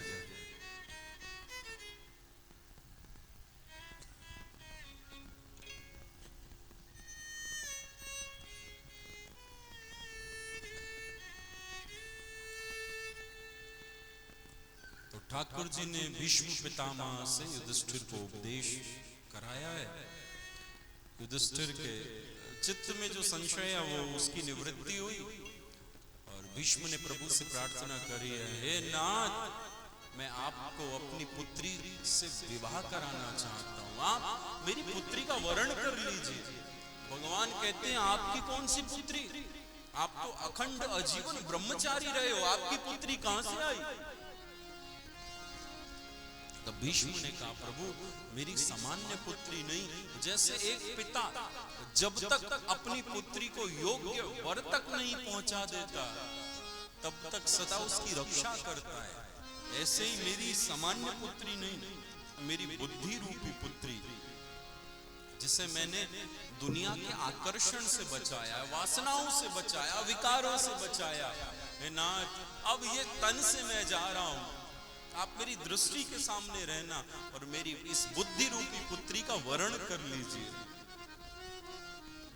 भीष्म ने स्तुति करी प्रभु की, प्रभु इतिमति रूप कल्पिता वितृष्णा भगवती सात्वक पुंगवे विभुन्नी।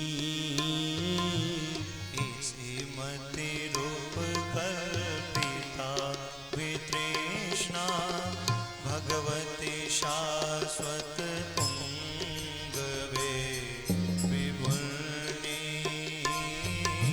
स्वसुखम पगते क्वचित् विहरतुं प्रकृति मुपेशिया प्रवाह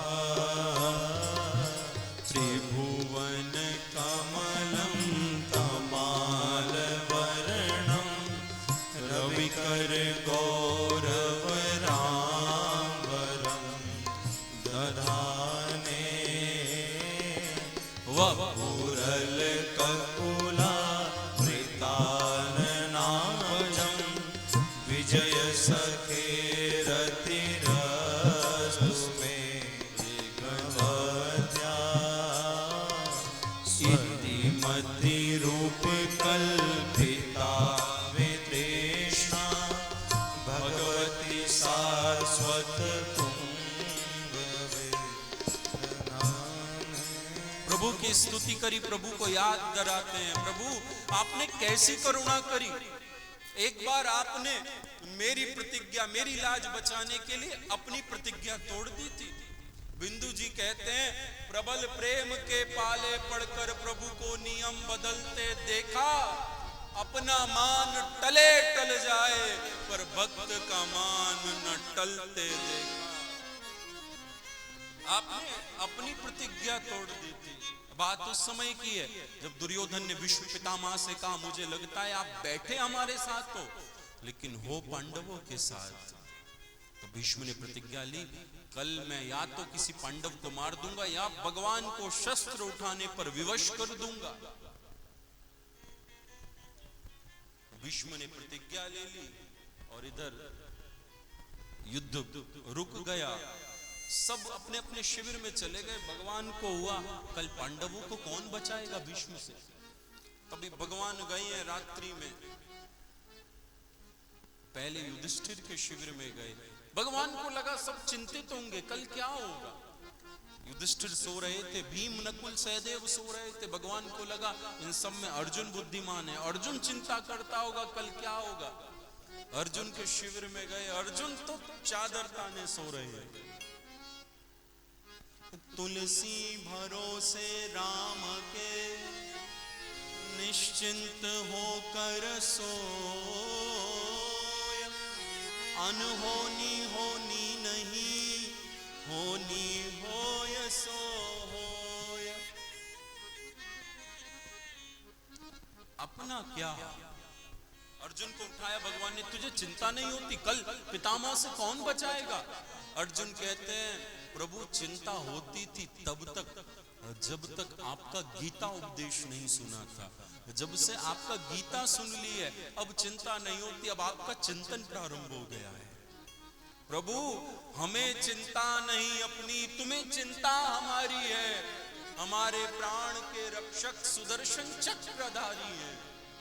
जैसे किसी बालक को, जो गोद का बालक है, उसे चिंता नहीं होती मुझे कौन खिलाएगा, कौन पिलाएगा, कौन बचाएगा। हमें क्या चिंता करनी जब आप सिर पर हैं। प्रभु कहते हैं मुझे कुछ करना पड़ेगा। भगवान ने द्रौपदी को उठाया, द्रौपदी उठ।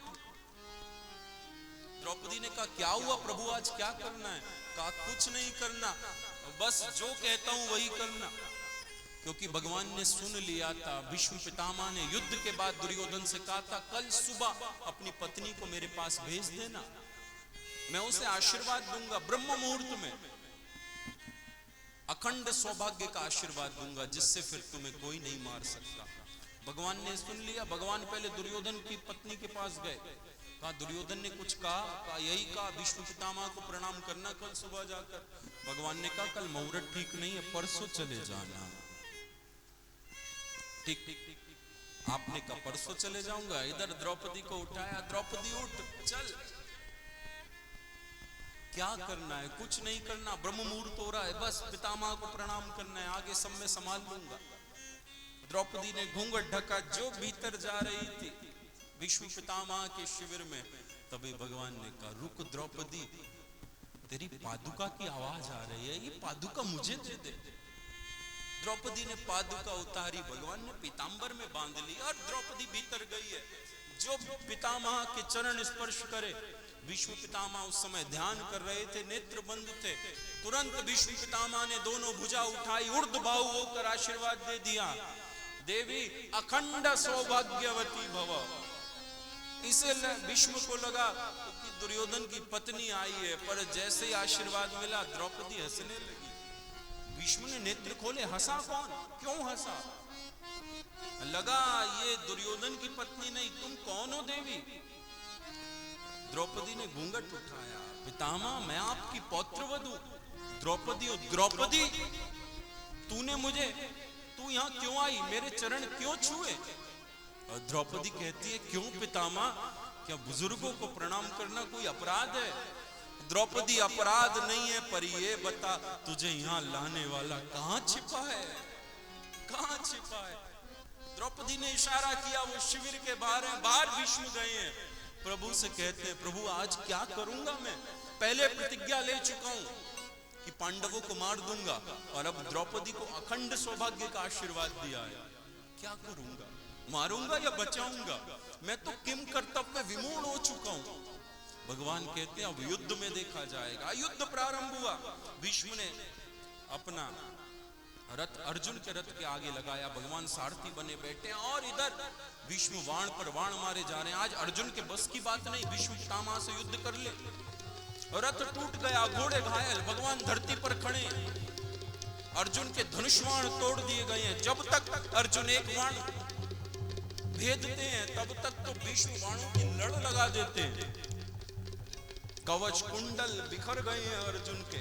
अब अर्जुन निहत्ते हुए, तभी भीष्म ने एक बाण भगवान के चरणों के पास मारा, मानो प्रणाम किया हो, और दूसरा बाण जो अर्जुन को मारने वाले थे, भगवान को हुआ यदि आज नहीं बचाया तो अर्जुन कैसे बचेंगे? टूटा हुआ पहिया पड़ा था रथ का, वही पहिया लिया है, उंगली पर धारण किया, सुदर्शन बनाया, और भीष्म से कहते हैं रुक भीष्म, मैं बताता हूं। भागे हैं भीष्म को मारने। भीष्म यही चाहते थे प्रभु आए और आज कल्याण कर दे। भीष्म पितामह ने रथ का त्याग किया, धरती पर बैठे और प्रभु से कह रहे हैं प्रभु आज लीला समाप्त कर दो। भीष्म कहते हैं प्रभु आपने कैसी कृपा करी थी, मेरी प्रतिज्ञा बचाने के लिए अपनी प्रतिज्ञा तोड़ दी थी। भगवान की प्रतिज्ञा थी मैं शस्त्र नहीं उठाऊंगा, लेकिन अपना मान टले टल जाए, अपना मान टले टल जाए, भक्त का मान ना टलते देखा, प्रबल प्रेम के पाले पड़कर प्रभु को नियम बदलते। विष्णु ने कहा प्रभु कृपा करी आपने, और आप दृष्टि के सामने रहना, मैं यही शरीर का त्याग कर रहा हूं। ठाकुर तुम सामने खड़े हो, मैं सिजदा कर रहा हूं, तुम सामने खड़े हो, मैं सिजदा कर रहा हूं, बड़ा लुत्फ रहा है, बड़ा लुत्फ रहा है, बंदे को बंद भीष्म ने महाप्रयाण किया, भीष्म के शरीर से ज्योति निकली, भगवान के चरणों में समा गई। आइए आज की कथा को यहीं प्रणाम करेंगे, कल पुनः 4 बजे से भगवत चर्चा श्रवण करेंगे। आज तो और लोग भी आए हैं, आप सबसे प्रार्थना है और सबको भी लेकर आइएगा। आइए अब आरती, और आरती के बाद सब प्रसाद लेकर ही जाइएगा। 1-8 मिनट हरि नाम ले, फिर आरती।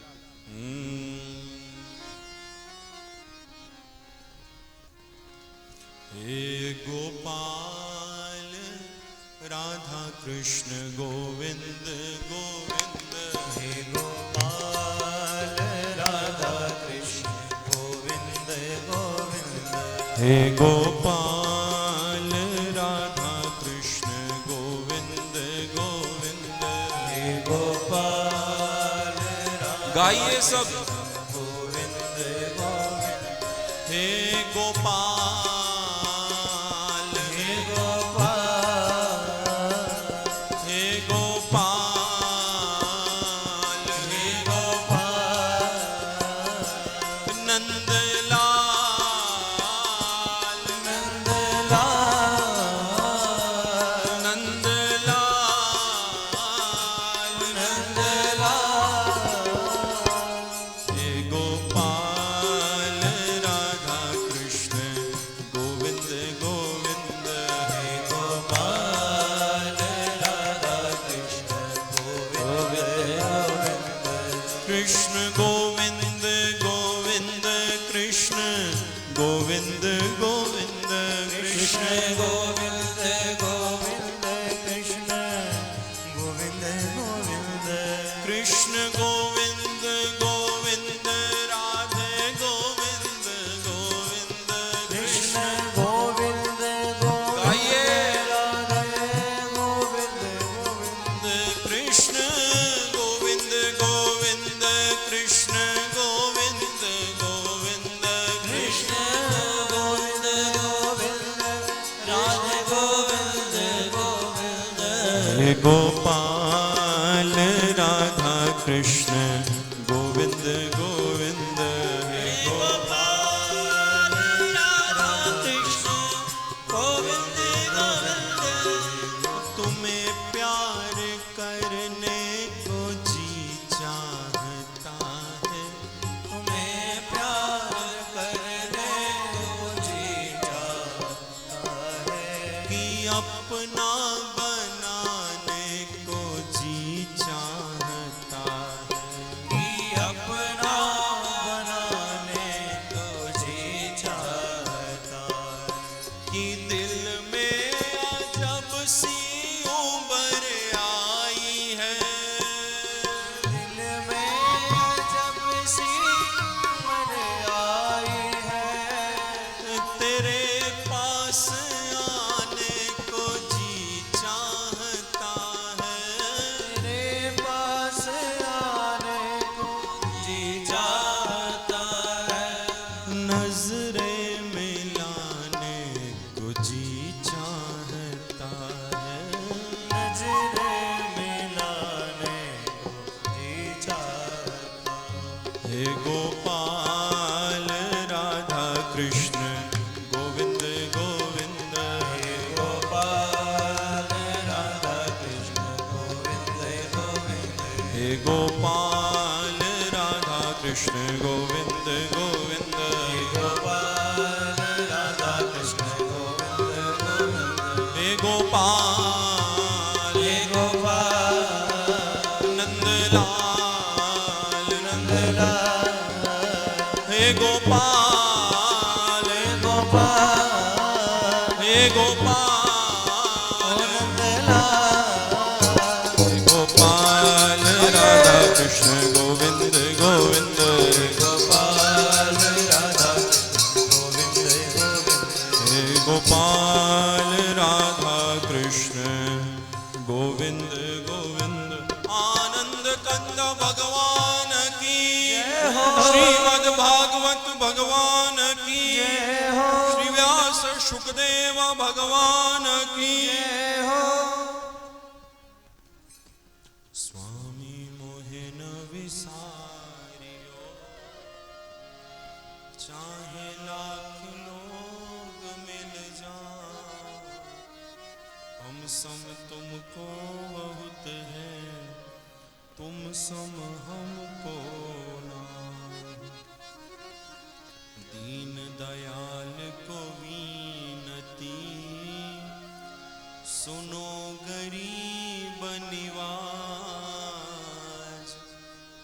जो हम पूत का पूत है, सो है पिता तेरे। हरि ओम मैदुगुं हविः प्रजननं मे अस्तु दशवीरगुं सर्वगुणगुं स्वस्तये आत्मसनि प्रजासनि पशुसनि लोकसन्न्यवयसनि यज्ञं प्रजां बहुलां मे करोत्वन्नं पयोरेतोऽस्मासु दत्त। सभी लोग अपने अपने स्थान पे खड़े हो जाएं। खड़े होकर के श्री भागवत भगवान की आरती का आनंद लें। श्री भागवत भगवान की है आरती, पापियों को पाप से है तारती। श्री भागवत भगवान की है आरती, पापियों को पाप से है तारती। ये अमर ग्रंथ, ये मुक्ति पंथ, ये पंचम वेद निराला, नव ज्योति जगाने वाला। ये अमर ग्रंथ, ये मुक्ति ग्रंथ, ये पंचम वेद निराला, नव ज्योत जगाने वाला। हरि नाम यही हरि धाम यही, हरि नाम यही हरि धाम यही, हरि नाम यही हरि धाम यही, हरि नाम यही हरि धाम यही। जग के मंगल की आरती, पापियों को पाप से है तारती। श्री भागवत भगवान की है आरती, पापियों को पाप से है तारती। ये शांति गीत पावन पुनीत, पापों को मिटाने वाला, हरि दर्श कराने वाला। ये शांति गीत पावन पुनीत, पापों को मिटाने वाला, हरि दर्श कराने वाला।